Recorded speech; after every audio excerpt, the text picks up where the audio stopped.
మరి సేవకులకు కూడా కూడిన మీ అందరికీ కూడా ప్రభు పేరిట వందనాలు. ప్రార్థన చేసుకుందాము. స్తోత్రములు తండ్రి, పరిశుద్ధ మహోన్నతుడానికి వందనాలు, స్తుతులు, స్తోత్రములు చెల్లించుకుంటున్నామయ్యా. గడిచిన దినములను కృపాహస్తాల్లో మమ్మల్ని అందరినీ కూడా బలపరిచి భద్రపరిచి మరి ఉదయకాల సమయాన్ని ప్రభ మీతో సమయాన్ని గడపడానికి నువ్వు ఇచ్చిన అవకాశమును బట్టి మీకు వందనములు, స్తోత్రములు చెల్లించుకుంటున్నాం. ఏ యోగ్యత మాకు లేనప్పటికీ ప్రభ తండ్రి, కేవలం నీ కృపను బట్టి దినాన్ని తండ్రి నాన్న వాక్యాన్ని పంచుకోవటానికి ఇచ్చినటువంటి అవకాశంను బట్టి మరొక మారు మీకు వందనములు, స్తోత్రములు చెల్లించుకుంటున్నాం. వాక్యం ద్వారా సూటిగా తేటగా మా అందరితో మాట్లాడి వాక్యానుసారమైన జీవితాన్ని జీవించే కృపలోనికి మమ్మల్ని నడిపించమని ప్రార్థిస్తూ యేసు నామమును బట్టి వేడుకొని అడుగుచున్నాము తండ్రి, ఆమేన్. మరి ఈ దినాన దేవుడిచ్చినటువంటి అవకాశం బట్టి దేవాదేవునికి వేలాది వందనాలు తెలియపరచుకుందాం. రోమపత్రిక 12వ అధ్యాయము 16వ వచనం అండి. రోమపత్రిక 12వ అధ్యాయము 16వ వచనం.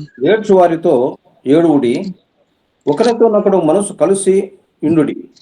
హెచ్చు వాటి యందు మనసుంచక తగ్గు వాటి యందు ఆసక్తులై ఇండుడి. మీకు మీరే బుద్ధిమంతులమని అనుకునవద్దు. చాలండి. థాంక్స్ అండి. చూసారండి, ఇక్కడ 12వ అధ్యాయంలోని 16వ వచనంలోని హెచ్చు వాటి యందు మనస్సుంచక తగ్గు వాటి యందు ఆసక్తులై ఉండుడి.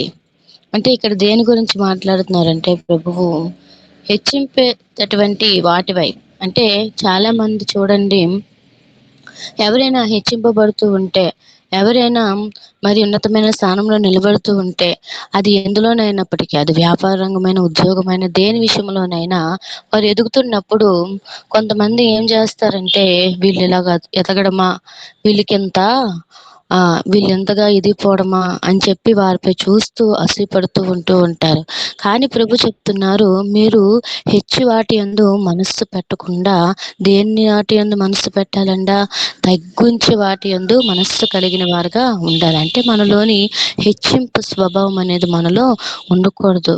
మనం ఎలా ఉండాలంటే, ఎంత మనకు దేవుడు హెచ్చించినా దానిని బట్టి మనము అక్కడ మన గొప్పతనాన్ని చూపించకూడదు. కానీ ఎవరు హెచ్చింపబడాలంటే ప్రభువు హెచ్చింపబడాలి, మనము తగ్గింపబడాలి. కానీ ఈ రోజుల్లో ఎలా ఉందంటే, ఏదైనా చిన్నది మనకి ఒక దేవుడు చిన్నగా మనకి ఏదైనా అవకాశం ఇచ్చారు అనుకోండి, అది సంథింగ్, అది పాటలు పాడే అవకాశం వచ్చినా, అది లేదా వాక్యం చెప్పే అవకాశం వచ్చినా, అక్కడ దేవుడు మనల్ని వాడుకుంటున్నాడు అంతే. మనం జస్ట్ ఒక పాత్ర మాత్రమే. కానీ ఎలా ఉంటుందంటే, నేనే అందరికన్నా గొప్పగా వాక్యం చెప్పాను, నేనే అందరికన్నా గొప్పగా పాట పాడాను అనేటటువంటి తత్వము అనకూడదు. అది ఎవరి వల్ల వచ్చింది? దేవుడిని బట్టే మనకు వచ్చింది ఘనత. అంతేగాని మన వలన మనకి ఏమాత్రం కూడా కాదు. మనం ఒట్టివారము, మట్టివారము. ఇందుకు పనికిరానటువంటి మనలను ప్రభువు ఆ యొక్క జిగట బంటిలో నుంచి మనలను పెంట కుప్పల మీద నుంచి దేవుడు మనల్ని పైకి లేవనెత్తి ఈరోజు మనల్ని ఎలా ఉంచాడు. అందును బట్టి ప్రభువుకు మాత్రమే మహిమ రావాలి. ఈరోజు దేవుడు మహిమపరిచేవారు తక్కువగా ఉన్నారండి. మనుషులకు మెప్పించేవారు, మనుషులను భక్తి చేసేవారు, వాళ్ళకు వాళ్ళు గొప్పలు చెప్పుకునేవారే డాంబికత్వం అనేది ఎక్కువగా ఈరోజు క్రైస్తవుల్లో కనబడుతుంది. మరి ప్రభు నేగన వారిలో ఉండంటే అదొక అర్థం ఉంటుంది. కానీ క్రైస్తవులో కూడా ఇలాంటివి జరుగుతూ ఉంటున్నాయి. అందుకే ప్రభు ఏమన్నారంటే, హెచ్చువాటి యందు మీరు మనస్సు ఉంచకండి, తక్కువాటి యందు మీరు ఆసక్తులుగా ఉండాలి. ఎందుకంటే మనం తగ్గించుకుంటే ప్రభు ఖచ్చితంగా మనల్ని హెచ్చిస్తారు. మనం హెచ్చించుకున్నాం అనుకోండి, దేవుడే మనల్ని తగ్గించేస్తారు. కొమ్ము ఎత్తకుడే, బలముగా కొమ్ము ఎత్తకుడే అని చెప్పి ఎవరు చెప్తారనమాట. మనం కొమ్ము ఎత్తాం అనుకోండి, ఆ కొమ్ములు దేవుడు విడిచివేస్తారు. ఇదేటువంటి హెచ్చింపు స్వభావం అనేది మనలో ఉండకూడదు. మనలో ఎంతగా మనం తగ్గించుకుంటామో అంతగా మనము హెచ్చింపబడతామని ప్రభు లేఖనాలు సెలవిస్తున్నాయి. ప్రార్థన చేయటానికి మరి ఇద్దరు ప్రార్థన చేయడానికి దేవుడి మందిరంలోకి వెళ్తారండి. ఒకరు పరిసేయరు, మరొకరు శంకరి. ఇరువురిని మనం గమనిస్తే అక్కడ యేసు ప్రభు వారు, అక్కడ శిష్యులు కూడా అక్కడ ఉంటారు. ఆ మందిరంలోని ఇరువురు ప్రార్థన చేస్తారు. పరిసేయుడు ఏ విధంగా ప్రార్థన చేస్తాడు, సుంకరు ఏ విధంగా ప్రార్థన చేస్తారనే దాని గురించి ఉంటుందన్నమాట.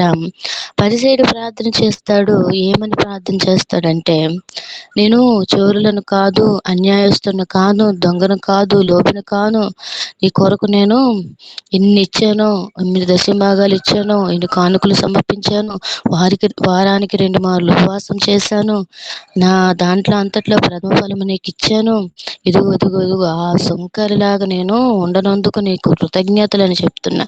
ఈయన ప్రార్థనతో ఈయన చేసుకోవచ్చు కదా, పక్కన సుంకరిని ఎందుకు తీసుకొని రావడం? ఈ రోజు కూడా అండి మనుష్యులను చూపిస్తూ ఉంటారు. దేవా అగో అలా లేను ప్రభు, వారికంటే నేను మంచిగా ఉన్నానయ్యా, అదిగో వాళ్ళ అమ్మాయిలాగా నేను లేను ప్రభు, వాళ్ళ అబ్బాయిలాగా నేను లేను, ఆమెలాగా నేను లేను అని నువ్వెందుకు వారి గురించి తేడా చూపించడం? ఎవరు ఎలాంటి వారో దేవుడికి తెలుసు. అగో అలా ఉండనందుకు నీకు వందనాలంట. ఆ విధంగా తనకు తానే హెచ్చించుకుని తనలో తాను ప్రార్థన చేసుకుంటున్నారు. దేవుడు అతని ప్రార్థన చూశారు. పరిసేయుడు ఈ విధంగా ప్రార్థన చేశారు. తర్వాత రెండవ వ్యక్తి సుంకరైనటువంటి వ్యక్తి కూడా ప్రార్థన చేశారు. కానీ ఆయన ప్రార్థనలో ఏముందట? ఆయన ప్రార్థనలోని పశ్చాత్తాపం ఉంది.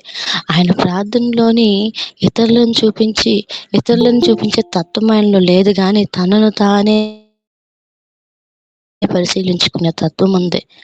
ప్రభు, నేను నిన్ను అనడానికి కూడా నాకు యోగ్యత లేదు అని దేవుడు ఆకాశమందు ఉన్నాడు. తన కన్నులు కూడా పైకి ఎత్తడానికి అసలు ఏమాత్రము నాకు యోగ్యత లేదని తను తాను తగ్గించుకుంటూ పశ్చాత్తాపడుతూ రొమ్ము కుట్టుకొనొచ్చు, పాపినైన నన్ను క్షమించు అనే ప్రార్థన చేశాడు. కానీ అగో పరిశుద్ధులకు నన్ను ఉండలేదే అని అసలు వాటి విషయాల గురించి ఏమి ప్రార్థన చేయలేదు. తనలో ఉన్నటువంటి లోపాలను సరిచేసుకోవడానికైనా ప్రార్థన చేశారు. ఈరోజు చూడండి, ఎవరి చర్చిలో సంఘంలోకి చర్చికి వచ్చిన వాళ్ళు గొడవలు పడుతూ ఉంటారు. అక్కడ బయట వాళ్ళు గొడవలు పడుతున్నది చర్చిలోకి తీసుకొని వస్తూ ఆ ప్రార్థనలో నన్ను తిడుతూ ఉంటూ ఉంటారు. తర్వాత కొంతమంది ఎలా అంటే వాళ్ళకి ఏమీ ఉండవు, ఉట్టిదే దొంగ ప్రవచనాలు చెప్తూ ఉంటారు. ప్రవచనం చెప్తే ఏమంటారంటే, వాళ్ళంటే పడదు కాబట్టి వారి గురించి అంతా కూడా రాంగ్స్ చెప్తూనే ఉంటారు. ఈమె నిజమే గల అనుకొని భయపడిపోతూ ఉంటది. కొంతమంది అలా అంటే ఎలా అంటే ఈ మధ్యలో గొడవని తీసుకొని వెళ్ళి సంఘంలో పెడుతూ ఉంటారు. ఇవన్నీ దేవుడు అంగీకరిస్తారండి? దేవుడు కోరుకునే భక్తి ఏదండి? అక్కడ వాళ్ళిద్దరిలో వేరియేషన్ చూపిస్తూ ఉంటున్నారు. అక్కడ పరిచయని చూపించారు, సుంకర్ని చూపించారు. వారి ఇరువురు ప్రార్థనలోని తేడా ఉంది. అందుకని వీరిద్దరి ప్రార్థనలో నేను ఎవరి ప్రార్థన అంగీకరించానంటే సుంకర ప్రార్థన మాత్రమే నేను అంగీకరించానని ప్రభు తెలియపరిచారు. ఎందుకు సుంకర ప్రార్థన అంగీకరించారంటే సుంకరి తన్ను తాను తగ్గించుకొని ప్రార్థన చేశారు. మరి పరిసేయుడు తాను హెచ్చించుకుంటూ తనకున్నటువంటి వాటి గురించి గొప్పలు చెప్పుకుంటూ ప్రార్థన చేశారు కనుక దేవుడు ఆ ప్రార్థనను అంగీకరించలేదు. అతడి కంటే ఇతడు నీతిమంతుడు అని ప్రభు సెలవిచ్చాడు. హల్లెలూయా. అక్కడ ఏం చెప్పారట? కిందకు వచ్చేటప్పటికి అక్కడ ఆ వాక్యంలోనైతే ఏం చెప్పారంటే, తన్ను తాను తగ్గించుకున్నవాడు హెచ్చింపబడును, తనను తాను హెచ్చించుకున్నవాడు తగ్గింపబడును. ఇక్కడ ఒక వృక్షం ఉంది, ఒక చెట్టు ఉంది, అది వంగితే వృక్షముగా మారుతుంది, అది వంగకపోతే ఏమవుతుందట? దాన్ని ఎందుకు పనికిరానివంటి పాత్రగా మారిపోతుంది అనమాట. అంతగా మనం ఎదిగినా అంతగా ఒదిగి ఉంటేనే అది లోకపరంగానైతేనేమి ఆత్మీయంగానైతేనేమి మనము ఎంత తగ్గించుకుంటామో దేవుడు మనల్ని హెచ్చిస్తూ ఉంటాడు. కానీ మనం చెప్తాము, కానీ కొన్ని సందర్భాల్లోని ఆ సందర్భము ఆ సమయం వచ్చేటప్పటికి కొంతమంది తగ్గించుకునే పరిస్థితులు ఉండవు. త్వరగా కోప్పడిపోతూ ఉంటారు, త్వరగా ఇతరులపై చిరాకు పడుతూ ఉంటారు, త్వరగా వాళ్ళలోని మరి అది చూపకూడదు అనుకుంటారు, కానీ ఆ సమయానికి మరలా కోప్పడుతూ ఉంటారు, తొందరపడతనంతో ఏదేదో అనేస్తూ ఉంటారు. ఎంతగా మనం ఓర్పు కలిగి ఉంటామో దేవుడు సమస్తాన్ని చూస్తున్నాడు. ఆ ఓర్పును బట్టి దేవుడు మనల్ని ఆశీర్వదిస్తాడు. హల్లెలూయా. అందుకనే గలతీ రాసిన పత్రికలోని 9 కృపావరాలు ఉన్నాయి. వాటితోని 10వది మనం పెట్టుకుంటే తప్పేముంది? తగ్గింపు అనేటటువంటి ఒక వరము కూడా. అది ఒక వరము లాంటిదే. ప్రేమ, సంతోషము, సమాధానము, దీర్ఘశాంతము, దయాళత్వము, మంచితనమును, విశ్వాసమును, సాత్వికమును, ఆశ నిగ్రహము. ఈ 9 వరాల తర్వాత తగ్గింపు అనేది మనం పెట్టుకుంటే అది కూడా ఒక వరము లాంటిదే. మనం ఎంత ఓర్పుగా తగ్గించుకొని ఉంటామో ఖచ్చితంగా దేవుడు మనకి జయమును ఇస్తూ ఉంటారు. హల్లెలూయా! దేవుని నామానికి మహిమ కలుగును గాక. కాబట్టి తగ్గువాటి యందు మనము ఆసక్తులుగా ఉండాలి. హెచ్చువాటి యందు మనస్సు అనేది ఉంచకూడదు. మనం ఎంతగా ఉంటామో దేవుడు తగ్గిన సమయమందు మనల్ని హెచ్చిస్తారు. పేతురు రాసిన పత్రికలోని 5వ అధ్యాయంలోని తెలియపరుస్తున్నారు. పేతురు రాసినటువంటి పత్రిక చూడండి.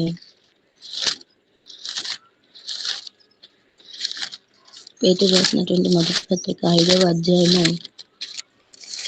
ఇక్కడ ఉంటుంది. 1 పేతురు రాసిన పత్రిక 5వ అధ్యాయము 5వ వచనం చూడండి. 6వ వచనం చూడండి. 1 పేతురు రాసిన పత్రిక 5వ అధ్యాయము 6వ వచనము. దేవుడు తగిన సమయమందు మిమ్మల్ని హెచ్చించినట్లు ఆయన బలిష్టమైన చేతి క్రింద దీన మనస్కులై ఉండుడి. అక్కడ దేవుడు అహంకారులను ఎదిరించి దీనులకు కృప అనుగ్రహించును. దేవుడు తగ్గిన సమయమందు మిమ్మల్ని హెచ్చించాలంటే మొదటిగా మనం ఏం చేయాలంట?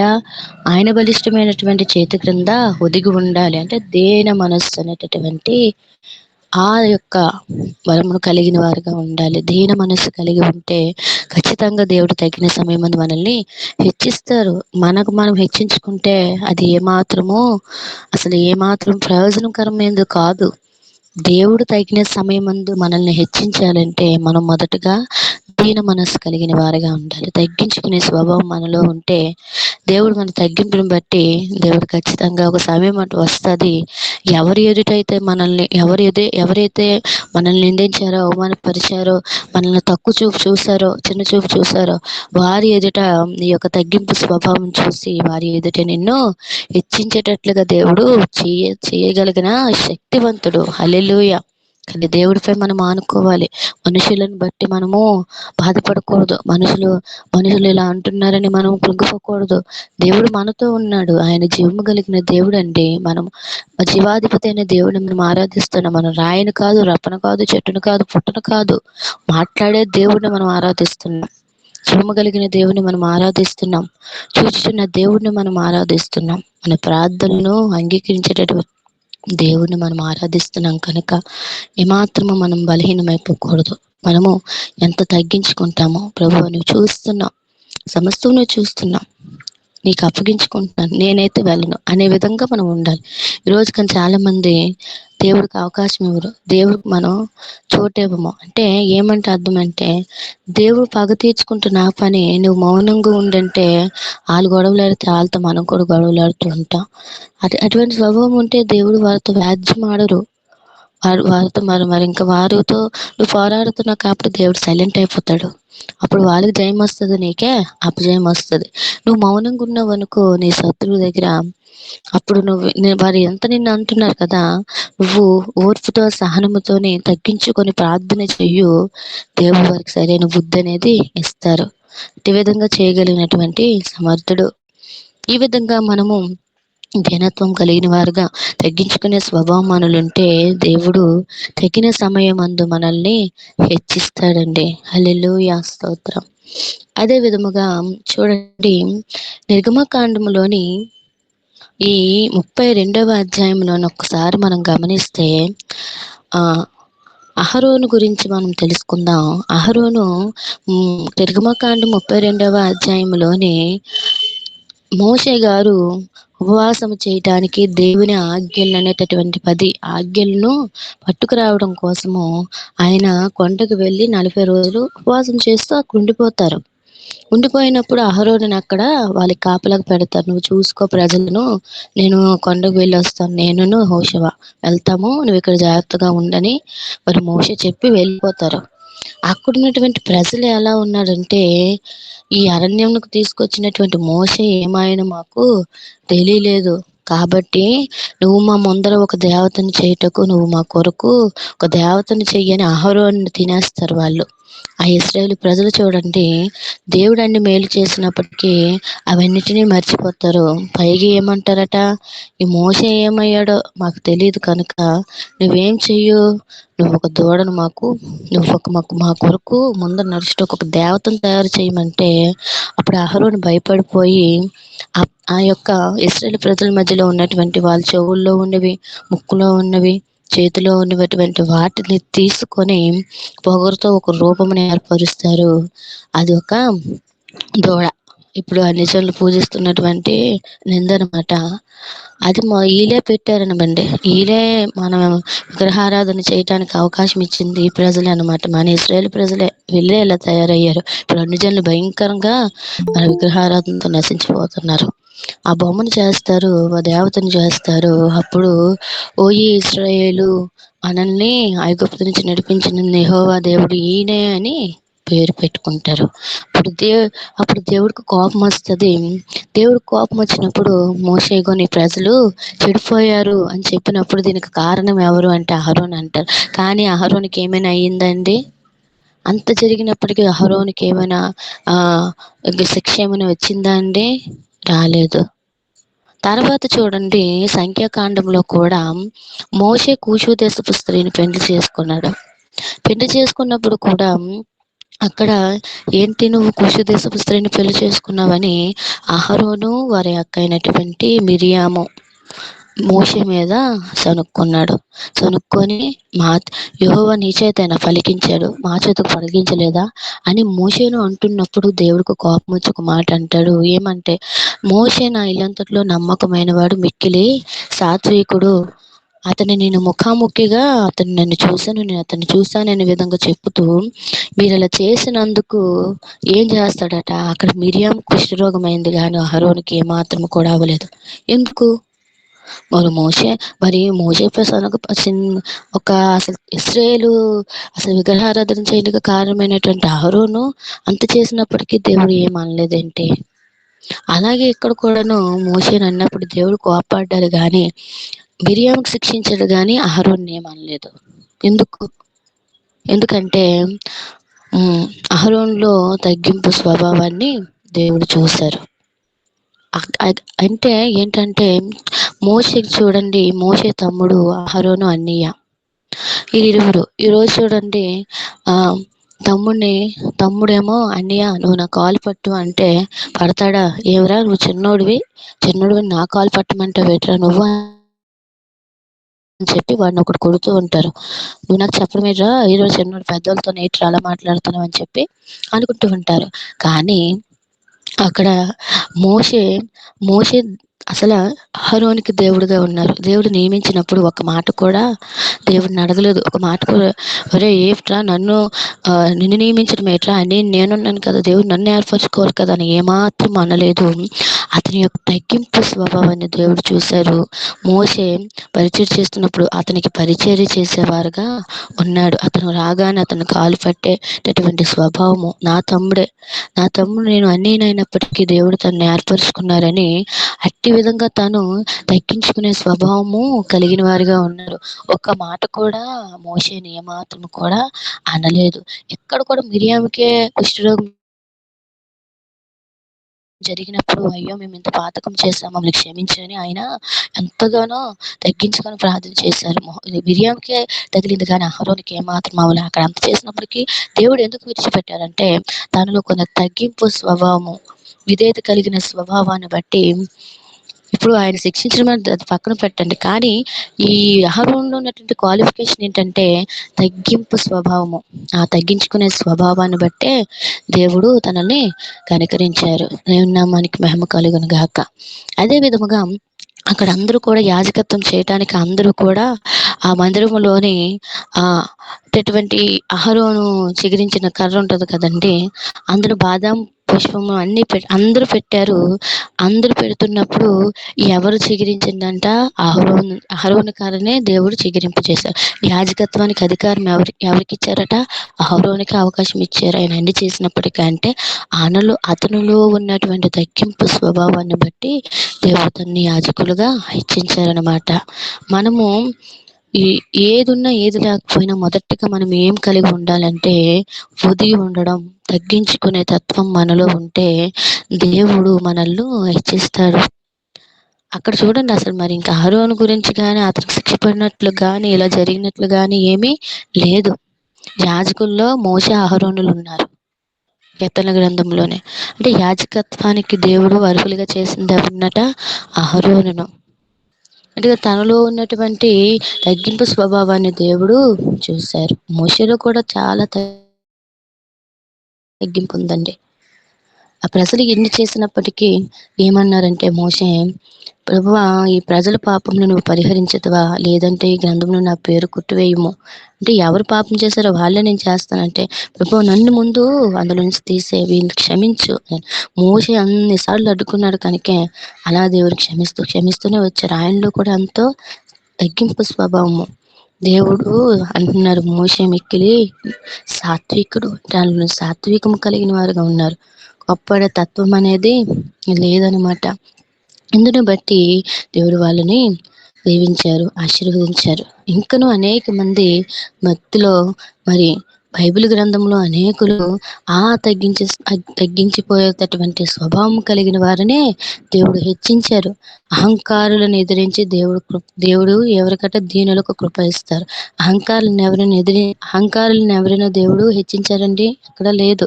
ఎవరైతే తగ్గించుకున్నారో, ఎవరైతే దేవుని యందు భయభక్తులు కలిగింది, దేవునికి విధేయత కలిగి ఉన్నారో అట్టి వారిని దేవుడు హెచ్చించేవారుగా ఉన్నారు. హల్లెలూయా! దేవుని నామానికి మహిమ కలుగును గాక. కాబట్టి మరొకటి ఎస్తేరు గ్రంథములోని మొదటి అధ్యాయంలోని అక్కడ ఎస్తేరు యొక్క భార్య అహష్వేరోష్, అంటే ఆ ఎస్తేరు గ్రంథంలోని అహష్వేరోష్ యొక్క మొదటి భార్య ఉంటుంది. ఆమె ఏం చేస్తుందంటే, రాజుగారు ఒక గొప్ప విందు చేయిస్తాడు. ఇప్పుడు రాజు అంటే ఖచ్చితంగా రాణి, మరి రాజు ఏం చెప్తే రాణి అనేది ఖచ్చితంగా చెయ్యాలి. కానీ ఎస్తేరు గ్రంథంలోని అహష్వేరోషు మొదటి భార్య ఏం చేస్తుంది తెలుసా అండి? ఒక విందు, నేను గొప్ప విందు చేయించాను, నీ యొక్క సౌందర్యాన్ని అక్కడ ఉన్న వారికి కనపరచు అని చెప్తే, అసలు రాజు చెప్తే మనం అసలు వెంటనే ఎవరైనా యాక్సెప్ట్ చేస్తారు. వెంటనే భయపడిపోయి ఏం చెప్తారు రాజు, ఆ చెప్పినట్లుగా మనము చెయ్యాలని భయం కలిగి ఉండాలా? కానీ ఈ అహష్వేరోషు యొక్క భార్య ఏం చేస్తుందంటే, రాజుగారు మిమ్మల్ని పిలుస్తున్నారు అంటే నేను ఇప్పుడు రాను అంటది. ఒక మాటలో నేను రాను అంటది. నేను చెప్తే నువ్వు రావా అని చెప్పి ఇంకా నువ్వు నా సన్నిధిలో నుండి గెంటి వేయబడతావు అని చెప్పి ఆ యొక్క స్త్రీని గెంటి వేస్తారనమాట. గెంటి వేస్తే తన పరిస్థితి ఎలా అంటే ఒక ఆజ్ఞ ఇస్తారు. ఆమె ఎక్కడికి వెళ్ళినా కూడా మీరు ఆమెకి సహాయం చేయకండి, ఆమెకు మీరు హెల్ప్ చేయకండి, వచ్చిన ఆమెను అక్కడి నుంచి గెంతి వేయండి అని చెప్పి అక్కడ ఆజ్ఞ ఇస్తాడు. ఇంకా ఏం చేస్తుంది? ఇంక ఏమీ చేయలేని పరిస్థితి. మొదటగా మరి తను చెప్పినట్లుగా చేస్తే, రాజుగారు చెప్పినట్లుగా చేస్తే అసలు ఇవన్నీ ఉండకపోదును కదా. అతను రమ్మంటే నేను రాను అని చెప్పింది. అప్పుడు రాజు ఏమన్నాడట, ఇంకా యోగ్యురాలు, వస్తీ కంటే యోగ్యురాలిని రాణిగా నియమించాలి, నా కొరకు ఒక రాణి కావాలి, యోగ్యురాలు వస్తీ కంటే అనేటప్పుడు ఎవరు కనిపించారట? ఎస్తేరు కనిపించింది. ఎస్తేరు ఏ విధంగా ఉంది? వస్తిలా లేదు, పొగరు పట్టే తత్వం లేదు, అహంకారం అనేది లేదు, నాకంటే అందగత్తనేటటువంటి గర్వం అనేది ఎస్తేరుకు లేదు. తన వినతండ్రి అయినటువంటి మొద్దుగేటటువంటి పెంపకంలో పెరుగుతూ దేవుని యందు భయం కలిగి, భక్తి కలిగి ఎంతో జాగ్రత్తగా తన జీవితాన్ని కొనసాగిస్తూ ఆ సమయంలో రాణి పొందేటటువంటి అధికారం ఆమె పొందుకుంది. ఎందుకు అంటే ఆమె యొక్క తగ్గింపు స్వభావము. ఇక్కడ అందరూని ఎంతో మంది రాణులొచ్చారు కానీ, మరి రాజుకి ఎవరిపై దయ పుట్టిందంట? ఎస్తేరుని చూడగానే దయ పుట్టింది. అందరికీ కూడా, అక్కడున్న వారందరూ కూడా ఎస్తేరు పైన ఎందుకు దయ పుట్టిందంటే, ఆమె ఎంతో విధేయత కలిగినటువంటి స్త్రీగా కనబడుతుంది. అంటే హెచ్చించుకునే స్వభావం తనలో లేదు. నేనే నేనే అందగత్తెని, నేనే గొప్పదాన్ని, నాకంటే ఎవరు లేరనే తత్వం లేదు కాబట్టి, వస్తికి ఆ యొక్క గుణాలున్నాయి కాబట్టి, వస్తికి బదులు దేవుడు ఎస్తేరుని ఏర్పరచుకున్నారు. తన యొక్క విధేయత, తన యొక్క మరి లోబడే తత్వం, విధేయతని చూసి దేవుడు అట్టి విధముగా నియమించారు. తనకి ఎన్ని ఉన్నప్పటికీ నాకేమీ వద్దు, హేగే ఇచ్చిన అలంకారమే తప్ప నాకు ఇంకేమీ వద్దు అని తను చెప్పింది. అంటే పరిశుద్ధాత్మ అధికారంలోని, పరిశుద్ధాత్మ నాయకత్వంలోనే ఉన్నదే తప్ప మనుషులు చెప్పినట్లుగా ఆమె చేయలేదు. కనుక తనలో ఎంత ఓర్పు, విధేయత ఉందో అక్కడున్న వారందరిని తను చూడగానే దయ అనేది పుట్టింది. ఈరోజు అందంగా కనిపించాలని ఎంత భయంకరంగా మరి తయారవుతూ ఉంటారండి. అందరూ మనల్ని చూడాలి, అందరూ మనల్ని మెచ్చుకోవాలి, అందరూ మనల్ని చేయాలని చెప్పి మనుషులు మనల్ని మెప్పొందుకోవాలి. అబ్బాయి ఇది ఎంత బాగుందో, అబ్బాయి ఇవి ఎంత బాగున్నాయని చెప్పుకుంటే ఎంతో సంతోషపడుతూ ఉంటారు. ఈ మనుషులు మనల్ని మెచ్చుకునే భక్తి చేతి, మనుషులు మనల్ని గొప్పలు చెప్పుకునేటట్లుగా మనం బ్రతకూడదు. దేవుడు మనల్ని చూడాలి, దేవుడు మనల్ని మెచ్చుకోవాలి, దేవుడే మనల్ని హెచ్చించాలి. ఆమె అక్కడైతే ఎంతో విధేయత కలిగి ఉంది కాబట్టి దేవుడు తనని రాణిగా చేశారు.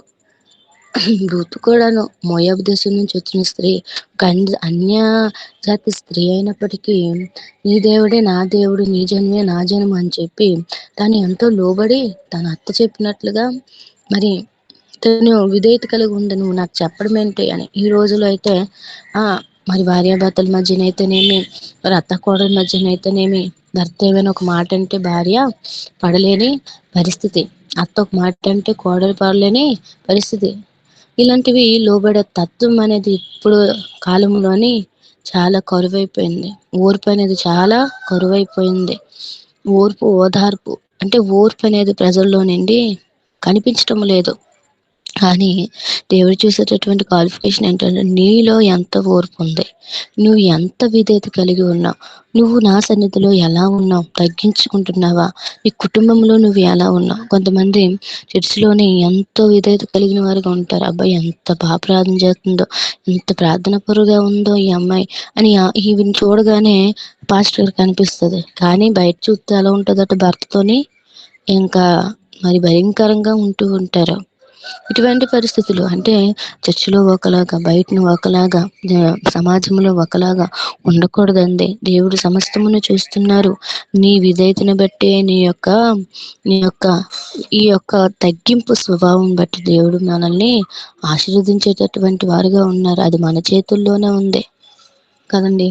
ఇప్పుడు సపోజ్ ఇప్పుడు అమ్మగారు ఆ మరి హేమ అమ్మగారు వాక్యం చెప్తున్నప్పుడు బాగా చెప్తున్నారు అనుకోండి, మనం ఏం చేయాలంటే ఆమె కొరకు ఇంకొను ప్రార్థన చేసి, ప్రభువా మరి అమ్మని ఇంకొను ఆశీర్వదించండి, అమ్మని ఇంకొను బలపరచండి, ఇంకొను మీరు బలంగా మీరు వాడుకోండి అయ్యా, నాన్న నీ పనిలో వాడుకోండి అయ్యా అని మనం ప్రార్థన చేయాలి ఆమె కొరకు. అంతేగాని ఇప్పుడు అమ్మగారు వాక్యం చెప్తున్నప్పుడు ఆవిడ వాక్యం చెప్పడం మాకు రాదా, మాకు తెలియదా, ఆవిడకన్నా నేను ఇంకొన్ని గొప్పగా చెప్పగలను అనేటటువంటి తత్వం అనేది ఉంటే దేవుడు మనల్ని అణిచివేస్తారు. ఎంత మనము ఎదుటి వారి కొరకు ప్రార్థిస్తామో, ఎంత ఎంత మన సహోదరులు హెచ్చుగా ఉండేటప్పుడు వారి కొరకు ఇంకొను వారిని దీవించండి అనాలి. అప్పుడు మనం దీవిస్తారు. వారు హెచ్చించుకుంటున్నప్పుడు, వారు హెచ్చింపు స్వభావాలు అంటే హెచ్చింపు స్థితిలో ఉండేటప్పుడు మరి అన్నిటిలోని మనం వాళ్ళని చూసి పడ్డాం అనుకోండి, కులిపోయాం అనుకోండి, ఉన్నది కూడా దేవుడు మనల్ని ఓడిపీకేస్తారు. అంటే మనం ఏ విధంగా ఉండాలంట, విధేయత కలిగిన వారుగా ఉండాలి. హెచ్చింపులు ఉన్నవారిని ఇంకను అంటే హెచ్చింపులు ఉన్నవారిని అంటే ఉన్నతమైన స్థితిలో ఉండేవారిని దేవుడు వాళ్ళని దీవించిన బట్టి వారిని ఆశీర్వదించినప్పుడు ఇంకొన్ని వారి కొరకు ప్రార్థించేవారుగా ఉండాలి. మనం ఎంత వారి కొరకు ప్రార్థిస్తామో దేవుడు మనల్ని ఆశీర్వదిస్తారు. మనలో తగ్గింపు లేకుండా, మనం విధేయత కలిగిన వారుగా ఉండకుండా, మనకు నచ్చినట్లుగా మనం చేస్తాము, నా కొమ్ము పైకెత్తుతాను అంటే దేవుడు నిన్ను ఉంచేస్తాడు.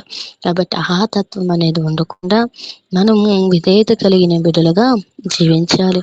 ఇంకను ఎంతో మంది మరి చాలా మంది ఉన్నారు. దావీదు మరి దావీదుకొస్తే దావీదైతే నేను ఏ పాటి వాడిని, సౌలు కుమార్తెను చేసుకుంటకు నేను ఏ యోగ్యత కలిగిన వాడను అని తను చెప్పుకుంటాడనమాట అక్కడ.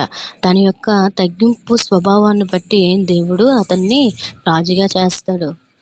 అక్కడ తనకైతే యుద్ధం చేసిన వారు దావీదు కాదు. యుద్ధం చేసిన వారు యెహోవాయే. అంటే దేవుని యొక్క శక్తిని బట్టి ఆయన ముందుకు వెళ్ళారు. తర్వాత నేను రాజుగా అయ్యాను కదా!